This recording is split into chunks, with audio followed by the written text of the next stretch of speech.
Me qindra dhe mijëra biznese në Tiranë janë përballur me një situatë as pak normale, teksa taksat vendore nga Bashkia e Tiranës janë rritur në mënyrë të fshehtë. Pas një lloji paralajmërimi, bizneseve në Tiranë janë rritur taksat, ndërsa situata është lënë në heshtje derisa të kalonin zgjedhjet e 11 majit. Por kanë qenë të shumë biznese që për shkak të kësaj rritje të fshehtë janë përballur me kolaps, pasi drejtoria e tatim taksave ka bllokuar në banka llogaritë e këtyre bizneseve. Audituesja ligjore Merilika deklaron se kjo situatë ka nisur prej muajit shtator, por efektet ndjehen këtë pranverë, që është edhe sezoni pagesës së detyrimeve.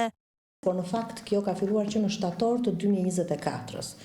Bashkia rivlerësoi të gjitha taksat e vitit 2023 dhe 2024, edhe pse ishin paguar në afat, i rivlerësoi duke u nxjerrë një detyrim më të lartë bizneseve dhe për më tepër duke u vendosur dhe kamata dhe gjoba. Kam pasur disa klientë të penalizuar me këto taksa dhe justifikimi është shumë absurd duke mbështetur mbi bazën e ligjit të procedurave tatimore, ku personi, subjekti është i detyruar të informojë dhe të japi të dhëna për madhësinë e biznesit të tij apo kur ndryshon nga një biznes me një qarkullim më të vogël në një biznes më të madh.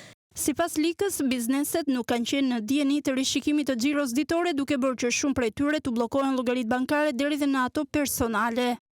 Tani penalizimi për bizneset është shumë i madh sepse për shumicën prej tyre është dyfishuar taksa. Domethënë nëse ka qenë 8.500 lekë të reja, sot është bërë 15-16.000 lekë. Duhet i shtojmë kësaj edhe kamatat, interesat edhe gjobat. Jo vetëm aq, por u bllokohen edhe llogaritë personale ku mund të kenë paga, mund të kenë të ardhurat të tjera. Kanë arritur deri aty sa kanë bllokuar edhe llogari ku kalonin edhe të ardhura për fëmijë jetim. Dhe nuk vendosin minimumin jetik siç është ligji.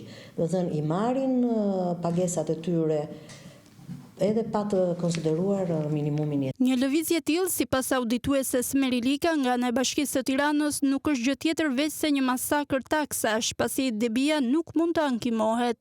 Që është duke ndodhur kjo masakër me taksat, por bizneset mendoj që ka reaguar pak, duke qenë se thonë më mirë ta paguaj se 8.500 lekë janë të reja në vit se sa të ri të merrem me procedura për ta ndjekur. Këtë detyrim e ka ligjor vetëm pranë tatimeve dhe të gjitha subjektet e kanë bërë pranë tatimeve. Tani përditësimi i të dhënave që bashkia ka marrë nga taksat vendore nuk ka qenë i duhuri. Ashtu siç bashkia merr të dhënat për çeljen kur biznesi çelet, ashtu duhet marrë të dhënat edhe vjetore sa i kanë të ardhurat këta biznese, sa e kanë fitimin këto biznese. Dhe në bazë të tyre të vendosi edhe taksat.